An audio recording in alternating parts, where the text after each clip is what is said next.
Good morning all of you.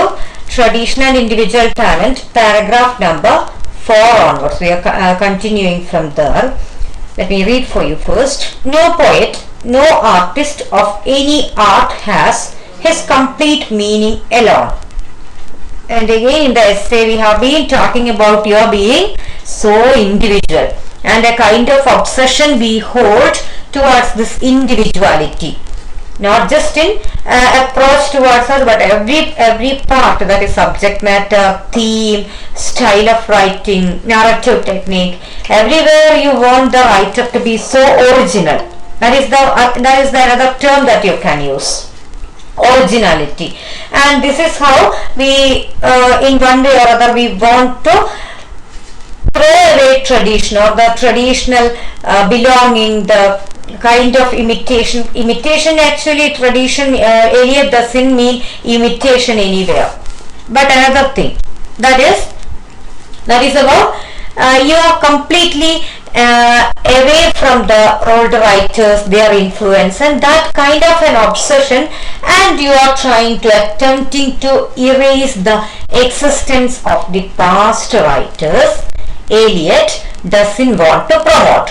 For that kind of an individuality, he doesn't feel he doesn't feel that this is going to be somewhere better. And he has already told about our having, or the benefit of our having, a historical sense where our ancestors are asserting their presence, influence, everything. And as a whole, I told you, Eliot says about your reading, your in-depth reading and understanding of the past predecessors, their influence, their contributions, and you are becoming knowledgeable about them, their writing style, theme, everything. There is nothing wrong about that.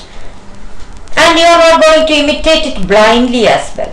But you are having a historical sense, the pastness of the past and its presence, so that you are capable of writing something new. Your individual talent gets somewhere flourishing. It is flourish. It will be at the highest plane, and you will start creating something individual.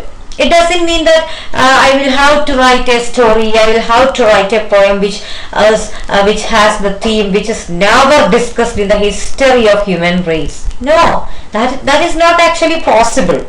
It is not as we talk about our fingerprint. As many human beings are there, as many fingerprints. So none of the fingerprints is the same. Every individual fingerprint is unique. So in that way we cannot insist upon the artistic words that is getting created from year to year, from epoch to epoch, centuries to century. But here it is about individual talent. You are having the writer as a new writer, a person acquiring this talent. That is cannot be inherited. Already told about that. It cannot be inherited, but it has to come by effort and high labor. You have to take much effort. What is the kind of effort you have to take? Your reading and understanding of the past writers, their contributions, everything is really necessary, and only in that way you can be really an individually talented writer. Also, that is the way in the beginning of paragraph number 4 also he says, no poet, no artist of any art, not just in literature, he says, it's an art as art in general, has his complete meaning alone. So this concept comes later with many other theorists and critics. We have a very strong argument for this. So there is intertextuality also is there. Intertextuality as a concept that didn't come to you in deconstruction, it will come to you later. In modern literary theory, once we have next semester we have this paper and we will learn deconstruction completely. So there we will get this notion of intertextuality. But as a whole, I will tell you is again the intertextual connections between different texts. That is the only thing. That is, you can connect, you can identify something allegorically, you can sometimes trace one character in another story. See, I will tell you, in Hamlet, you can see Rosencrantz and Guildenstern, and later with another playwright, the same characters are getting recreated and they become the hero of another play later. Rosencrantz and Guildenstern are dead. In Hamlet, they have their own roles and all, so they become very established characters. But later we have, in another, after centuries, after long years, we have in another writer with another. See, Hamlet is written by Shakespeare, and this other play is by Tom Stoppard. Later, not immediately after Shakespeare, but these characters become somewhere noticeable, and these characters themselves get reproduced or recreated as heroes. In Hamlet's play, of course, you know Hamlet is the hero. So these things are happening, and without having any kind of recreated character, then also you cannot claim that, you cannot always assure that I'm completely individual, my whole meaning, my whole work is fully unique, and nowhere you can find out a trace of this writing. Okay, so he says his significance, his appreciation is the appreciation of his relation to the dead poets and artists. That means a writer is to go back to the dead poets and artists for appreciation. That is, they have to read. In-depth reading is needed. For in-depth reading in the former works, it's highly preferable in the case of the newly emerging writers. That is the simple meaning. I told you. Right. You cannot value him alone, you must set him for contrast and comparison among the dead. That is it. So you read a new writer. Say for example, you read a writer in the 20th century. Okay, the latest writers you read. And you cannot value him alone. Okay, you can read the work very individually. See, this criticism is even it's a modern time of modern writer. Actually, Eliot is a person who is a modernist, and he doesn't have the idea of setting the text free. Later comes postmodernism and already introduced this depth of the author. Hope you do remember. That is, after the writing of a text, the text becomes completely free of the writer's influences. You do not have to consider the writer. But here Eliot is just in the modernist tendency, modernist movement, and he is talking obviously about the influence of the dead writers, past writers. So these are movement wise, you can trace these differences as well. Okay. So don't be confused now, just jumping between postmodernism, modernism. Just be sure that Eliot belongs to the tradition of modernism, and modernism, of course, is the movement is having the tendency to lament for the past values or the lost values. So of course they are fond of the past tradition, literary tradition or living style, any other aspect of life in general. Okay. So the new writer, I told about evaluating or approaching a new writer, approaching the writing the work of a new writer, and evaluating him alone, that is without considering any other person. That is not the way Eliot wants us to approach a new writer. You must set him for contrast and comparison. What do you mean by contrasting and comparison? Making comparisons? You are contrasting something, you are comparing something. You have two poems in front of you.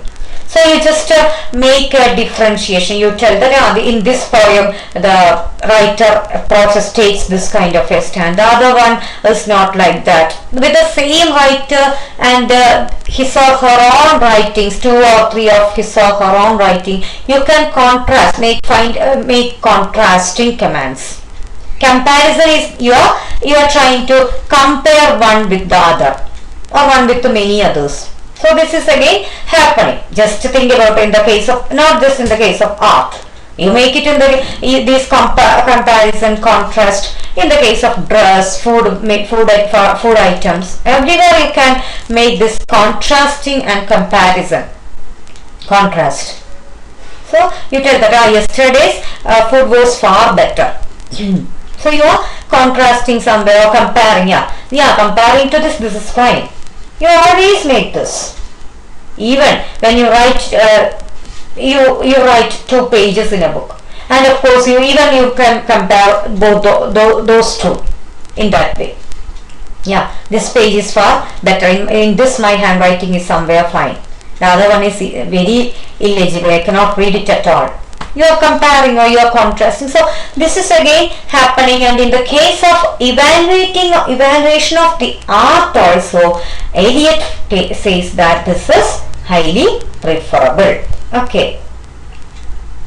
And I mean this as a principle of aesthetic, not merely historical criticism. So historical criticism means what?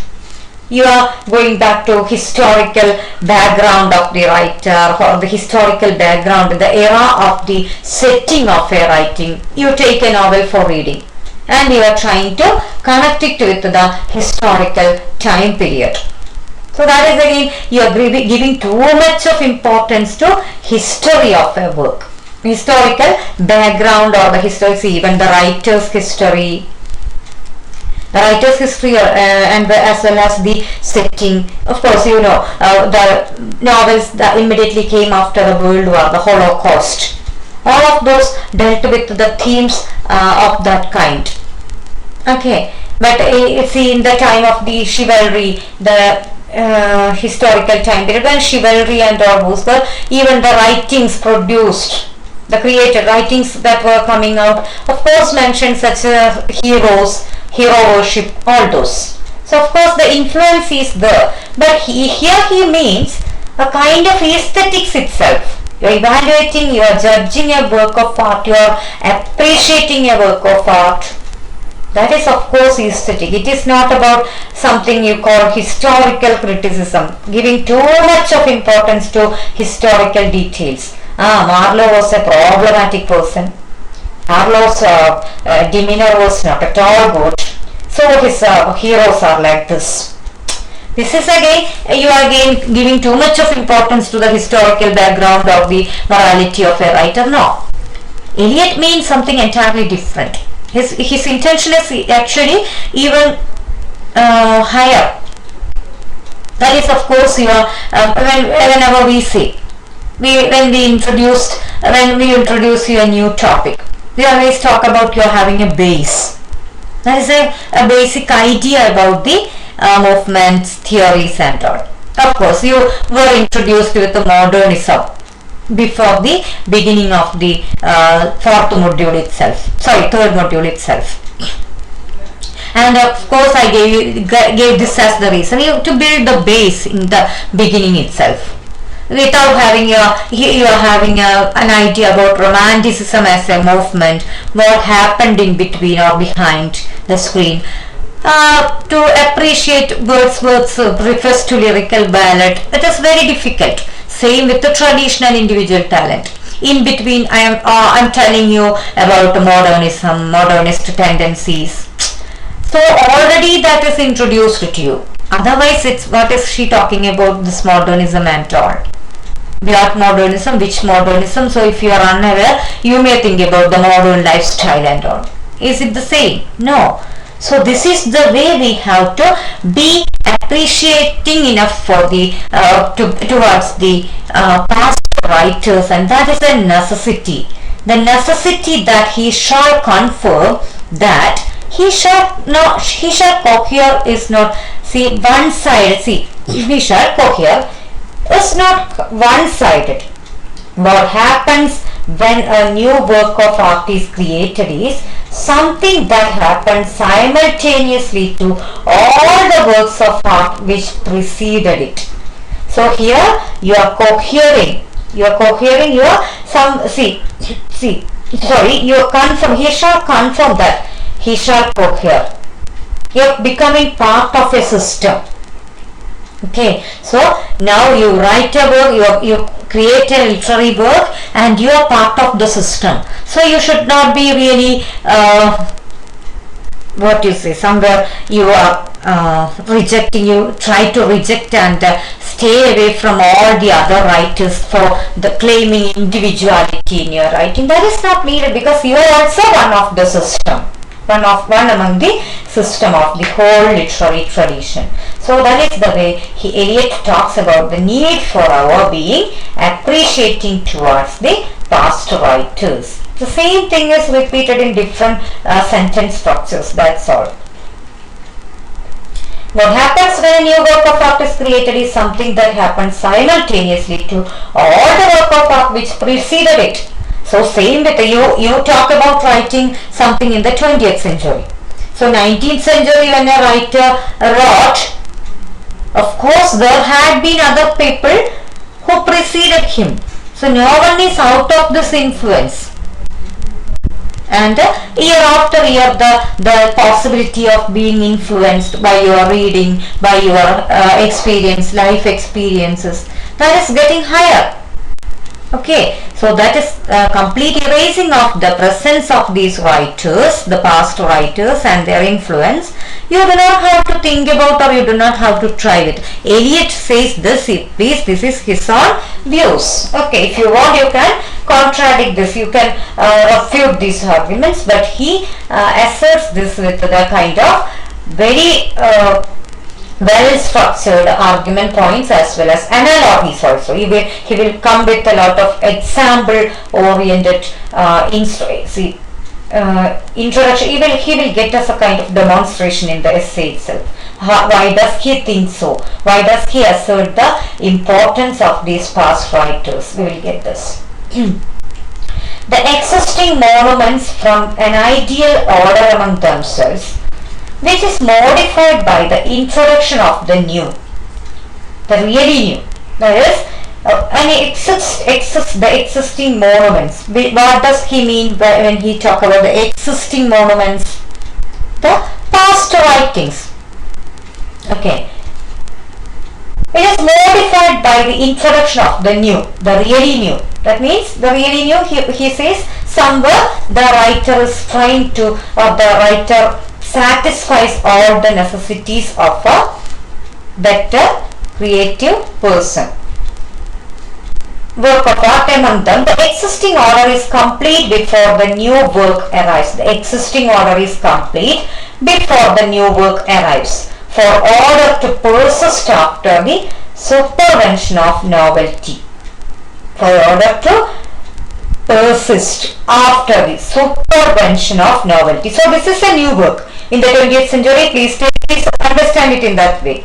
In the 20th century, a new work comes, and already some other works are there till 19th century, or even the day before the publishing of a new work. Just that is a system that is already existing. It is an existing order there, and the supervention of the novelty, the whole existing order must be, if ever, so slightly altered, and so the relations, proportions, values of each work of art toward the whole are readjusted, and that this is conformity between old and the new.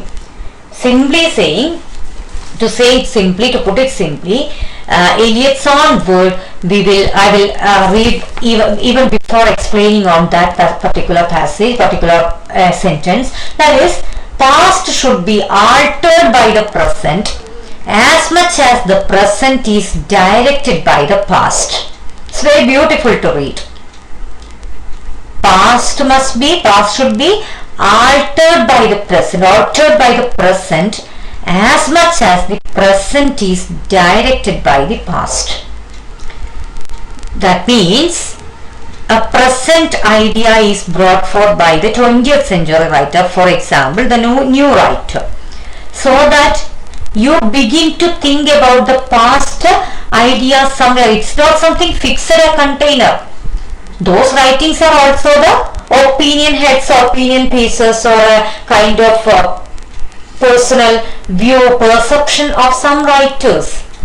And of course, as you know, how much we have changed towards the concept of patriarchy with the advent of feminism, feminist writings and all. At least some people began to think differently. We cannot always say that completely that is changed and all. But of course, we see the changes in the perception, perspectives of people, not just creative people, but the readers and the other ones who do not even read at all. So it's a kind of altering of the past happens. Of course, the highly patriarchal texts, which presented women to be so inferior, problematic, sinful, or somewhere incapable of anything, such texts of the past, you cannot always say that you have to appreciate, you have to take it for granted. So this is again going back to the past, not just for blind appreciation. You can alter the past as well. You can criticize them also. Why did you write so? Why did he write so? Why did this writer present women in this way? So this is again a kind of rethinking, so altering of the past, as the present is directed by the past. So altered this past can be altered by the present, as the present is directed by the past. Till this moment, Eliot has been talking about the present getting directed by the past. Of course, you are reading and you are having an idea about the past writers, getting something better from them, all their almost all their better literary creative items you are reading. That is again, you are getting direction from the past. But another possibility too should be there. They are also human beings. The past writers also are human beings. All of their ideas couldn't be taken for granted. All those ideas are very good and right? No. There are many ideas put forward by them, disseminated by them in their writings, to be really set for correction and a revision. The main thing it is about the approach towards women, women characters created in their writings. Of course, you know how ruthlessly they portrayed women to be very inferior and all, and in the context of racism as well. You know how deeper racist themes had been there. So can you ever say that, or does Eliot say that, okay, as they were the past writers, you have to appreciate and you have to take a lot from them? No. So that too possible. This is not a one-sided activity. At the same time, past is influencing the present and it is getting altered by the present. So it is directing the present and it is altering the present. Past in a passive voice sense, you can say present is getting directions from the past and the present can alter the past. The negative ideas promoted by the past writers. Of course, we are moving and we are having sense changes in our perceptions and all. That is the main idea of art. Even now, if you are promoting patriarchy, if you are promoting racism and all through literature, does it mean anything? No. Literature, of course, we have the sense that it is the humanization of the whole world. That's what we mean by literature. But definitely, you cannot claim that all the writers till date, throughout the centuries, they had been promoting only very humane themes and concepts through their writings. No, really problematic racist themes, racist promotion, everything happens in literature as well.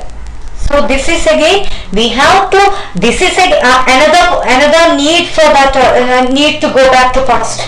Only if you go back to the past, you can identify this. Otherwise, you think that they are very well-known writers, famous writers, so everything they wrote that was really fantastic and brilliant. No, we have to go back to them to find out these traces of elements of racism, patriarchy, all those. Sometimes they may be blindly supporting the patriarchal or the other socially negative themes and negative approaches. But only if you go back. So this is the double-sided activity. It's not just about blindly appreciating the past, but you are attempting to view them and see where changes are necessary, where the kind of adapting or appreciation is necessary. So that is the way Eliot talks here with us. So whoever has approved this idea of order of the forms of European or English literature will not find it preposterous that the past should be altered by the present as much as the present is directed by the past. And the poet who is aware of this will be aware of great difficulties and responsibilities. So this is a responsibility of the new writers or the upcoming writers of every century. If it is in the 20th century, you are responsible to go back to all the preceding centuries. If you were in the 19th century till 18th century, you are responsible to at least to check out. It's not about you reading the whole canon, all the works of all the writers who did exist before. No, but at least having a sense of the past. That is the main thing. A very historical sense of the past. Very simply, if you say, it is about your at least aware of the existence of these writers and their contributions. Okay. Paragraph number 5. Okay. Yeah. In a peculiar sense, he will be aware also that he must inevitably be judged by the standards of the past. And another thing he says, the new writer must be inevitably, he should be aware of this idea. That is, he is going to be inevitably, inevitably means you cannot stay away from, you cannot avoid something. Inevitably be judged by the standards of the past. I say judged, not amputated by them, not judged to be as good as or worse or better than the dead. It's not a kind of judgment that see, for example, the new writer is termed to be Z and the past writer is ABCD. You are not going to say that Z is not at all better, not at all somewhere preferable as A or B or C. No. So it's not about your for good or bad or worse or better. This is not the way you are judged as a writer. And certainly not judged by the canons of dead critics. Canons, you know, the first term we introduced to you in literary criticism. Canon of literature, canons. The term you have, you know. What is a canon? The body of writing. Sorry, canon is not with this paper, I think. No. Canon comes in next semester paper as modern literary theory it comes. Sorry, canon is the whole body of literature which is timeless, which are appreciated irrespective of their time and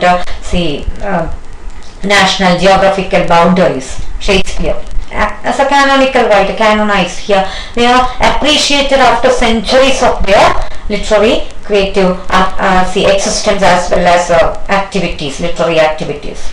He doesn't have to be so active here. After his death, even after centuries, from different corners of the world, such writers are appreciated. So this is again, you are not going to be judged in connection to the canon. Oh, that canon, this, you are nothing compared to the canon of that writer. This is not the way you are going to be judged. But of course, there will be a kind of comparison or a kind of passing judgment in connection with what is available in the past. So that is inevitable. You cannot always stay away from that.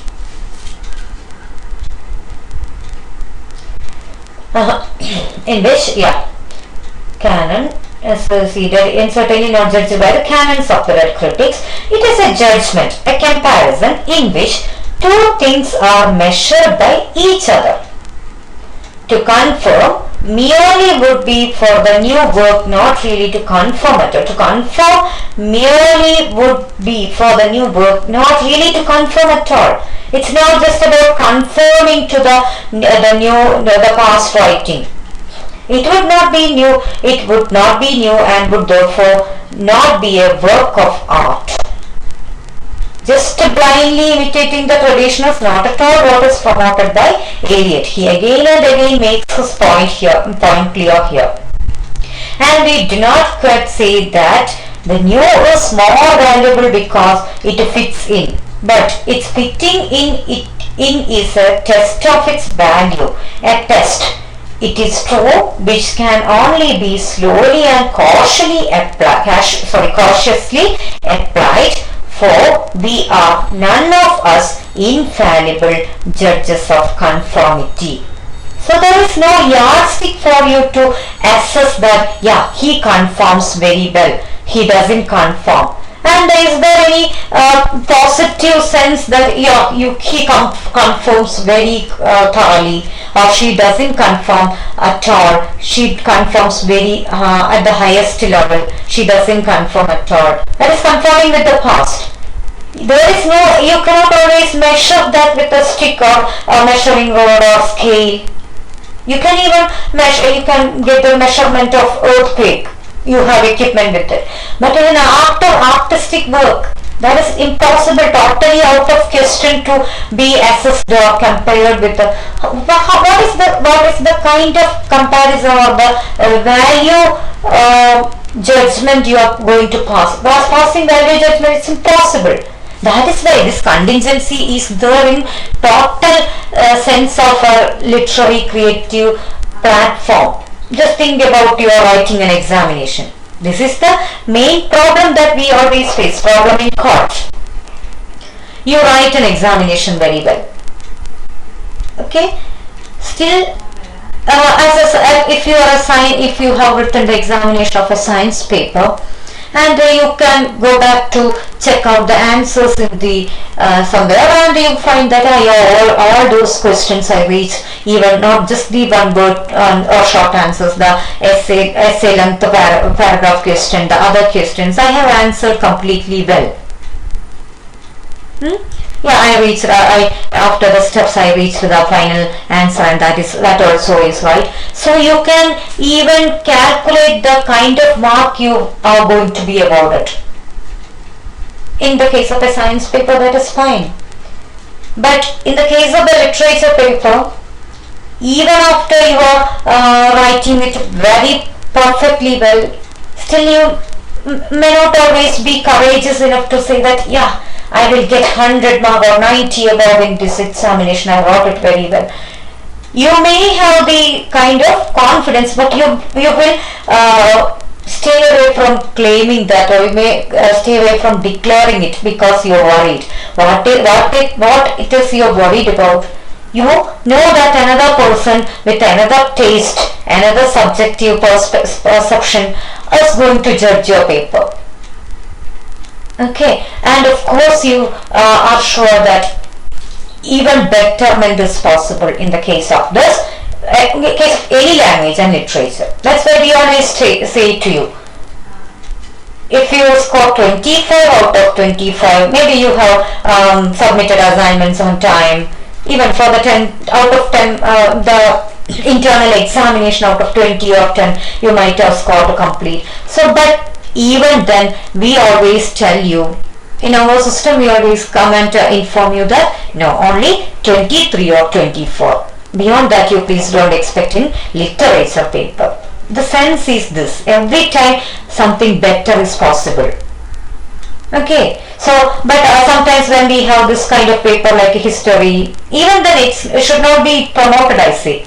25 out of 25, or no, I'm talking about our internal mark calculation. But still, this is highly desirable that in language papers you do not score complete full mark. That is insensible, because every time something better is possible. So this comparing and contrasting, you are getting you are assessed on behalf of the conformity to the new past writing. That is not the way you have to appreciate any work of art.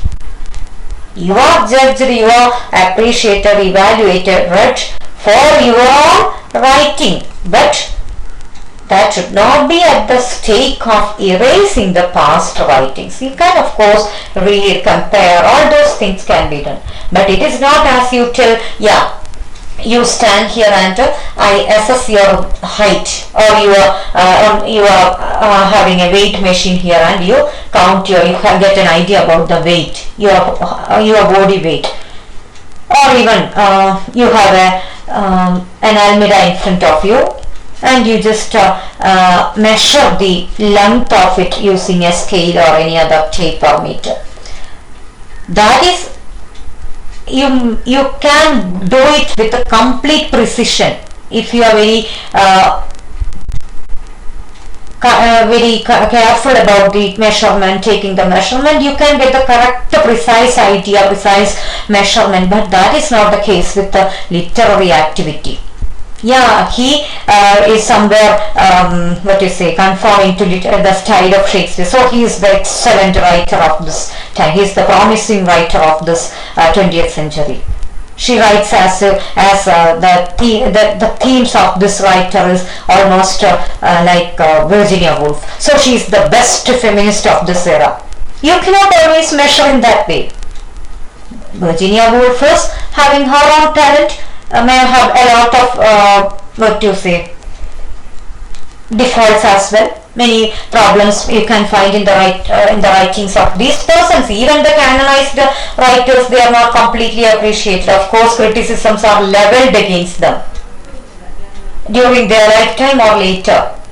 Nowadays, Shakespeare is declared, even according to the kind of treatment of women characters in his plays and writings, he is considered to be one of the perfect male chauvinists of the time, because none of those women characters somewhere having any better personality. So there is again a deep and a strong criticism leveled against Shakespeare. Misogynist. Misogynist, what do you mean by misogynist? A person who is against women, who doesn't like women, who tries to portray women to be home negative and all. So that is again, during that time he was flourishing, he was a flourished writer, he was a very active and appreciated writer. Later people begin to think about begin to analyze it deeply, and he was criticized, but at the same time he is appreciated for other better part of his writings.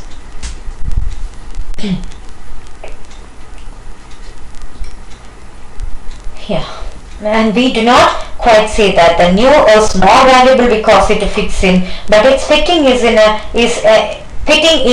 test of its value. Our test, it is true, which can only be slowly and cautiously applied, for we are none of us infallible judges of conformity. We are not infallible judges of conformity, and conforming to something is not the value or yardstick for assessing a work of art and its quality. We say it appears to conform and is perhaps individual, or it appears individual and may conform. Oh, it appears individual.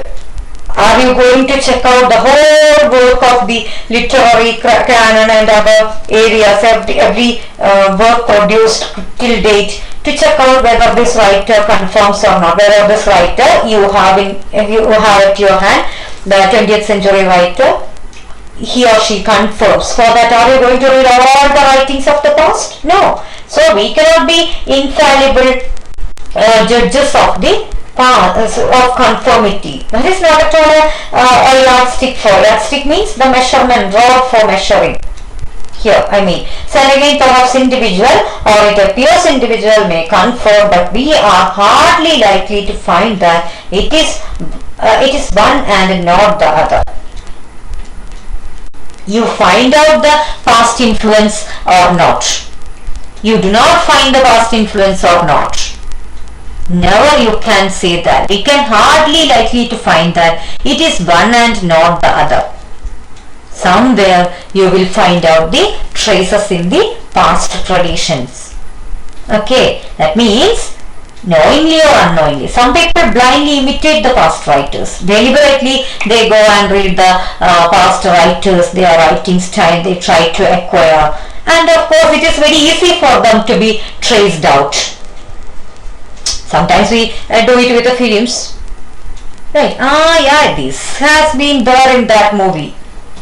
How do you get this idea at the earliest? Maybe a very famous movie. Maybe a well discussed movie.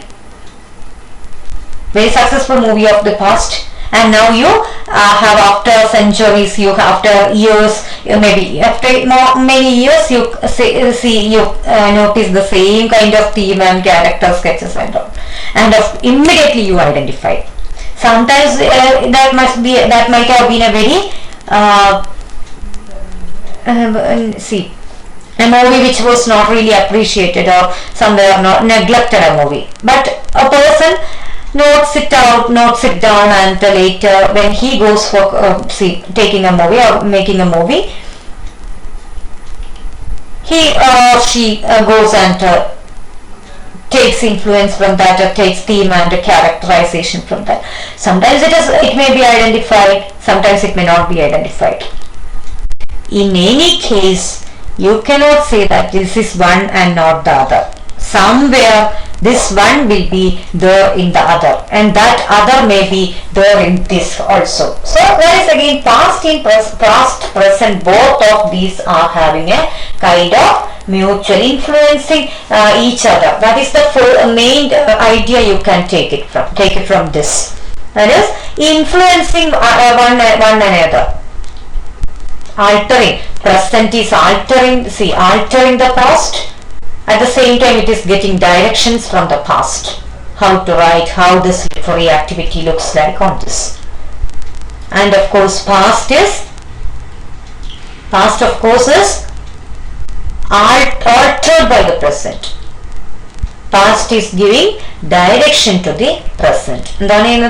Past പ്രസന്റിനാൽ altered ആവുന്നതാണ്. അതായത് present പാസ്റ്റിലെ പല negative ഐഡിയാസും ചിലപ്പോൾ നമ്മൾ പുതിയ പുതിയ ചിന്തകളിലേക്കൊക്കെ വരുമ്പോൾ എന്താവാം അതങ്ങനെയല്ലല്ലോ വേണ്ടത്. ആ വിമൻ ക്യാരക്ടേഴ്സിനെ ഒക്കെ അങ്ങനെ പോർട്രേ ചെയ്തത് ശരിയല്ലല്ലോ, അല്ലെ ഇത്രയും റേസിസ്റ്റ് തീമാണല്ലേ ഇത്ര കാലം നമ്മൾ ഇത്രയും വലിയ റൈറ്ററാണ് അപ്രീഷിയേറ്റ് ചെയ്തുകൊണ്ടിരുന്നത്. സോ അങ്ങനെ ഒരു ആൾട്ടറിങ് ആണ് അവിടെ വരുന്നത്. ആ ഒരു പഴയ കാലത്തെ റൈറ്റിങ്ങിനോടുള്ള ഒരു അപ്രോച്ച് തന്നെ ചിലപ്പം ഓൾട്ടേർഡ് ആവാം. അതേസമയം പഴയ പല റൈറ്റേഴ്സും നല്ല രീതിയിലുള്ള ഡയറക്ഷൻസ് പ്രസന്റ് റൈറ്റേഴ്സിന് കൊടുക്കുന്നുണ്ട്. അപ്പൊ അങ്ങനെ direction giving as well as getting altered. മാറ്റം ഇല്ലാത്തത് എന്തെങ്കിലും ഉണ്ടോ? Anything can be change. All these are constructed writings ആണ്. അപ്പൊ അതിൽ തന്നെ പെർസെപ്ഷൻസ് മാറാം, നമ്മുടെ വ്യൂ പോയിന്റ്സ് മാറാം, അപ്രോച്ച് ടുവേർഡ്സ് ലൈഫ് മാറാം. All these are possible. So that is the way present and past, those are interconnected. That's always they are influencing each other. That is why Eliot talks about you should not be adamant that you will erase the past completely to assert your individual talent. That is totally impossible. This is the way Eliot asserts gets his point clear here. Okay, so today we dealt with the paragraph number 4 and paragraph number 5 of tradition and the individual talent. Next class we will go to next paragraph number 6. Thank you.